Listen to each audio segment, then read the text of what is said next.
Growth does not always mean good. A matter of fact, growing for the sake of growing can even hurt a business. In this book, Company of One by Paul Jarvis, he challenges traditional ways of thinking about work and business, and shows why staying small can be a goal in itself. The insights found in the book are relevant for anyone who wants to design their work to support their desired lifestyle, be it entrepreneurs, freelancers, or managers in a large organization. When we think of business, we tend to have the assumption that bigger is better. The default is to keep adding more customers, more products, more employees, etc.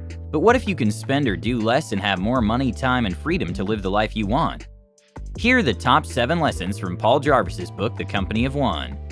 Lesson 1. Know that bigger doesn't automatically mean better. Growth is often used to measure a business's success. When a company does well, it tends to build more infrastructure, hire more people, and expand its customer base and product range. However, growth isn't always beneficial. Unchecked growth is usually fatal for startups and established organizations alike. The Startup Genome Project found that 74% of high-growth tech startups had failed because they scaled up too rapidly. Pets.com, for example, was one of the rising stars during the dot-com boom.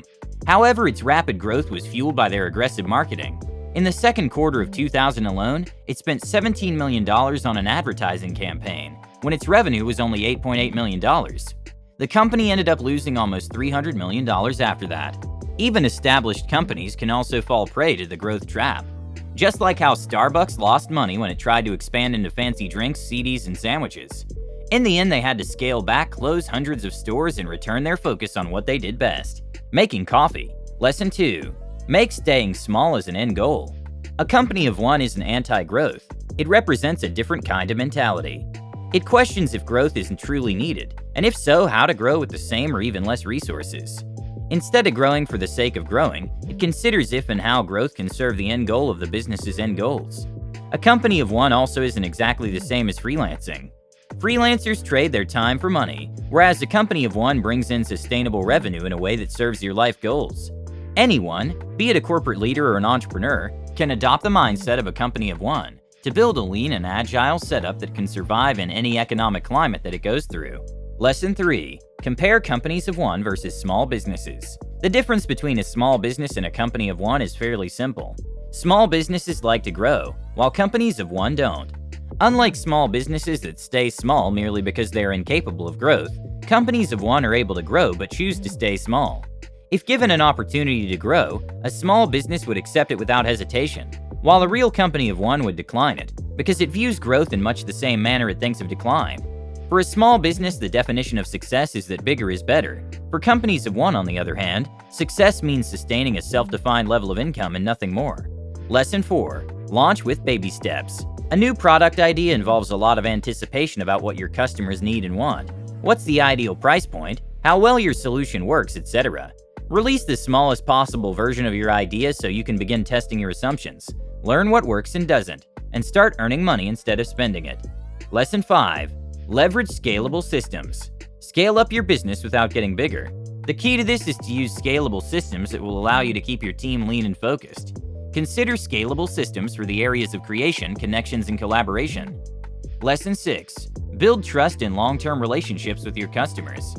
It is easier to sell a product to someone who already has an established relationship with you. Companies obsessed with growth very often get so caught up with acquiring new customers that they end up neglecting existing ones. Companies of one leverage on their small size to develop close personal relationships with their clients and earn their loyalty. Lesson 7. Start your own company of one. As your own boss, you must prepare yourself to learn and execute a range of activities and put aside your ego to achieve your goal. Before you make the leap to start your own company of one, build your customer base and skills on a part-time basis first. As you set up your business, consider several factors like money, legal, accounting, salary, savings, and the lifestyle that you want. In conclusion, it doesn't matter if you're a one-person company or an employee of a huge organization. You can still apply the principles of being a company of one to the work that you do and benefit from them. When we think of success, a majority of people would think big. We visualize massive companies, household name products, and successful CEOs from companies like Apple and Amazon. While this can be an amazing way to look at business success, it can also seem overwhelming. After all, your chances of starting the next industry-leading giant or creating the next sensational product are very slim. However, a lot of people want to be a big business. They want their life to revolve around finding new markets for their company and making money. However, that can lead you to being overworked and not having enough time for the things you truly care about, such as family or your hobbies. Do you plan on starting your own business? Let us know in the comments section below. Thank you for listening. If you like the book summary and you want to see more in this category, please like and subscribe so I can create more. You can also get a free copy of the entire audiobook by clicking the link in the description. Until next time.